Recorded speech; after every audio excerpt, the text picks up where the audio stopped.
Hey, Sean. I made it. Okay, here we go. My first client was, I used anchoring, the anchor work. So he was feeling unsafe and had fear about finishing writing a book and eventually publishing it. So he started writing it about 18 months ago, but he had fears surrounding it and judgment, and his writing skills and people judging him of the content and how transparent he wanted to be about his life experiences. I first asked permission to coach him around anchoring to aid him in gaining access to freedom, carefree joy, and self acceptance. When I inquired on what emotional state wanted to access, he stated joy, freedom, and self acceptance. When he closed his eyes, he thought back to when he was 6 years old. And the image that came to mind was him playing outside on the sidewalk with a plastic bag. He described the sun beaming and the wind kind of windy. It was like a cool breeze, he said. He said that he would just throw the bag up in the air and it didn't make any difference. He had any friends, it didn't make a difference if anybody was around him. He felt carefree and not judged. And so I asked him to focus on that, and he said that the bag represented self-love, acceptance, and because he was doing something he wanted to do. So the phrase he was able to connect to that came to mind was that there wasn't a care in the world. And so, yes, it was exciting because just to see the transformation from him physically going from fear to judgment, from fear and judgment to peace, joy, and self-acceptance. The challenges were bringing him back because he wanted to stay there at the sidewalk and play. Surprised how he connected with a plastic bag. He was not anchoring with a teacher like your example gave, or a memory of something so simplistic. So that was what was surprising to me. Questions that came up for me was how long he actually played with the bag, and that they left such a strong impression of self-acceptance, joy, and freedom. I also used some brief breathing techniques to center him and lit a candle. The second person was the painful thought of the reframe, the work. So this person was feeling unworthy and trapped and depressed. She had some limiting beliefs around feeling worthy. She was in a verbal and mental abusive relationship and thought that the guy was as good as she could get. She had a lot of shame and was stuck in her limited beliefs. So I inquired, of course, if I could coach her while doing the work concept. And I was excited because had been something she had talked to me about, and she wanted freedom.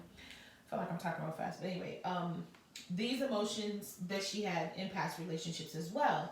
And so the thought of her wanting to be healed and come to her own self-awareness, it was exciting for me. The challenges is that she was very resistant and she became argumentative. And once we got started, she kept repeating, like, I don't have a choice, which saddened me. And that she would be alone and never get married if she stood up for herself to the guy, that she would never be able to have kids, she would be alone.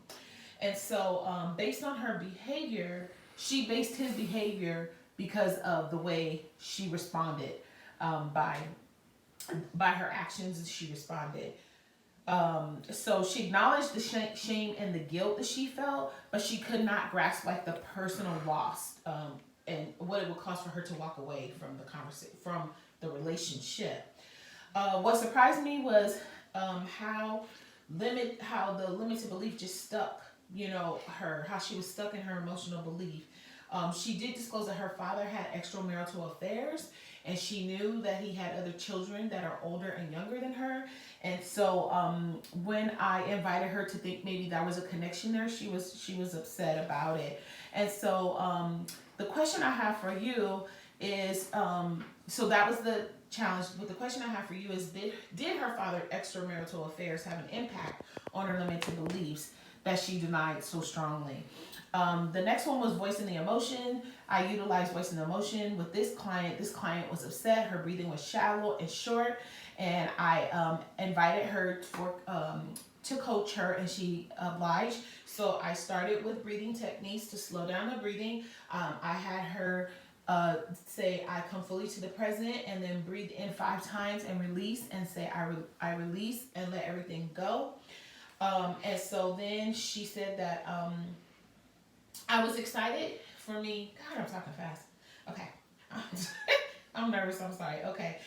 What was exciting for me is that she was able to identify the VAK emotion, and that she had the color red, like she knew, like she was like, it's in my neck, it's at the base of my neck, it's pressure, like a crushing. And it was just interesting to see how her body, could place where it was, the connection she had with her body. She also heard whispers of like her coworkers bullying her, and saying that she would never be able to walk away from her job. She had a 10-year job to start her own business, and that people will always take advantage of her, and that she would be stuck there forever. And she said she described it as being felt like she was in quicksand, and that it was pulling her down, and that the pain was sharp in the back of her neck, at the baseline of her neck. So the challenge was to get her to understand self-realization, that she did have a choice.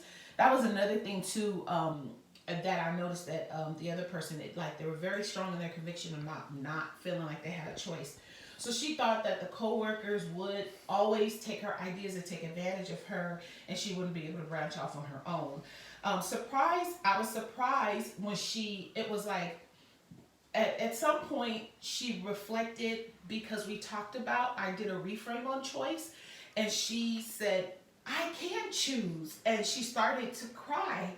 And she said she could feel the pain from her neck, like it was like leaving her neck. And it was like she was cowered down. It was very interesting to watch. And she just kind of transformed. I've never seen that before. And so her word was truth. And she gave me powerful and love. And so she reflected on that and gave a visualization of having a successful program, and just taking me step by step of what it would look like to have a one-stop shop for all clients that she could serve. And so that was that person. The next person had limited beliefs. This was super conductivity. They had limited beliefs around people not showing up.